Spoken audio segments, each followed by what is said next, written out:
পরীক্ষার জন্য কিন্তু খুব গুরুত্বপূর্ণ অঙ্ক, তোমাদের বিশেষ করে ক্লাস 10-এ যারা পড়ছো তাদের জন্য খুব গুরুত্বপূর্ণ অঙ্ক এই অঙ্কটা।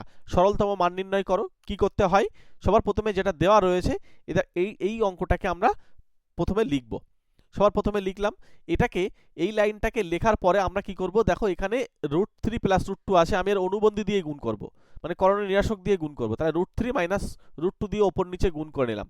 ঠিক পরেরটাকে একটু এখানে দেখো যেটা দেওয়া রয়েছে তার উল্টোটা দিয়ে আমরা মাইনাসটা দিয়ে গুণ করে নিলাম ওপরে নিচে।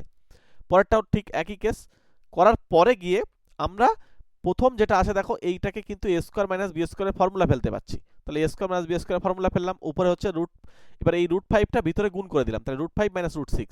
এটাও দেখো এখানে নিচে a² - b² এর সূত্র ফেললাম, ঠিক পরেরটাও তাই করলাম, আর এইগুলোকে এই 3টা বাদে বাদ বাকিটা ভিতরে গুণ করে দিচ্ছি, গুণ করে দিলাম, দিয়ে দেখো এখানে তাই লেখা হয়েছে। এবার চলে এসো পরের স্টেপ আমরা দেখো নিচেই যেটা হচ্ছে রুট যেটা ছিল এটা কিন্তু স্কোয়ার করার ফলে রুট কিন্তু উড়ে যাচ্ছে, তাহলে 3 - 2, এটা 2 - 5, এটা হচ্ছে 3 - 5।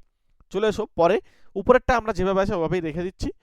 এবার আমরা পরের লাইনে দেখো নিচে এটা 1 হচ্ছে, এটা -3, এটা -2।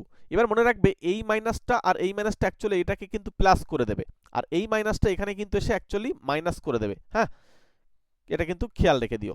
আর এই 3টা আমরা এর সঙ্গে গুণ করবো, আর 2টা এবার এর সঙ্গে গুণ করবো। না, আগে একটা কাজ করো, এই 3 দিয়ে কেটে ফেলো। হ্যাঁ, তাহলে ঝামেলা থাকলো না নিচেই, তাই না? তাহলে এটা কেটে ফেললাম, ফেলার পরে এবার আমরা ফ্রেশ করে লাইন লিখছি। চলো আমরা ফ্রেশ করে লিখি। এবার দেখো নিচেই ওই লাইনটাকে আমি আবার লিখলাম যাতে তোমাদের বুঝতে সুবিধা হয়। ঠিক আছে, এই মাইনাসটা এখানে প্লাস হয়ে যাবে, আর এটা মাইনাস করে দেবে, আর এই 2টা দিয়ে কেটে দেবে, মানে আগের লাইনটা এখানে আরেকবার লিখলাম যাতে তোমাদের একটু বোঝাতে পারি। এবার দেখো এখানে প্রথমটা হচ্ছে √15 - √6, তারপরটা হচ্ছে দেখো 3 কেটে যাওয়ার পরে √6 - √15, আর পরেরটা দেখো এখানে যেহেতু মাইনাস থাকার জন্য মাইনাসটা কিন্তু এখানে ব্র্যাকেট দিয়ে রেখেছি, তাহলে √6 - √10। এবার আমরা এই ব্র্যাকেটগুলো সব তুলে দেবো। পরের লাইনে আমরা ব্র্যাকেটগুলো সব তুলে দিচ্ছি, √15 - √6, তারপরে এখানে √6 - √15, আর এখানে -√6, আর এখানে +10, কারণ এই মাইনাসটা এর সঙ্গে গিয়ে গুণ হয়ে এটাকে প্লাস করে দিচ্ছে, এই যে। ঠিক আছে, এটা কিন্তু খেয়াল রেখো। এবার দেখো এই √6 এর সঙ্গে এই √6 কিন্তু কেটে যাচ্ছে, আর √15 আর √15 কেটে যাচ্ছে, তাহলে এখানে পড়ে রয়েছে -√6 আর -√10। তাহলে এটাকে জাস্ট আমি একটু ঘুরিয়ে লিখলাম, √10টা যেহেতু বড় প্লাস আছে, তাহলে এটাকে আগে রাখলাম, √10 - √6। মনে রাখবে এই সমস্ত অঙ্কগুলো বেশিরভাগ জিরো উত্তর হয়, আবার কিছু কিছু অঙ্ক এরকমও উত্তর আসতে পারে। ওকে, তো এটা আমাদের কিন্তু আনসার কিন্তু এটাই কমপ্লিট, এইটুকুই করতে হবে। তোমাদের মাধ্যমিক পরীক্ষায় ভীষণ গুরুত্বপূর্ণ এই অঙ্কগুলো, 3 নাম্বার দেওয়া হয় করণীর অঙ্ক। ঠিক আছে, চলো আমাদের আগের ক্লাসগুলো অনেক ক্লাস করা আছে, তোমরা আমার চ্যানেলটা ভিজিট করে আগের ক্লাসগুলো দেখে আসো। ওকে, থ্যাংক ইউ।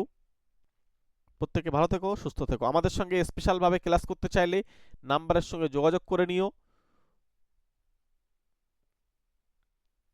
বিশেষ করে তোমরা এরপরে ক্লাস 11-এ উঠবে, এবং ক্লাস 12-এর জন্য যদি ম্যাথ করতে চাও, ক্লাস 11-12-এ আমরা একদম হাতে ধরে ধরে তোমাদেরকে অনলাইনে ম্যাথ ক্লাস করে থাকি স্পেশালভাবে। যারা আমাদের সঙ্গে স্পেশাল পড়ে তাদেরকে আলাদাভাবে স্পেশাল ক্লাস দিই। তোমরা চাইলে আমাদের সঙ্গে এই নাম্বারে যোগাযোগ করে নিও, কিভাবে কি করতে হবে আমরা তোমাদেরকে জানিয়ে দেবো। ঠিক আছে, যারা নতুন তারা অবশ্যই সাবস্ক্রাইব করে নাও, একটা লাইক করে রাখো, তাহলে পরবর্তী ক্লাস যখনই আসবে তোমরা কিন্তু পেয়ে যাবে। চলো।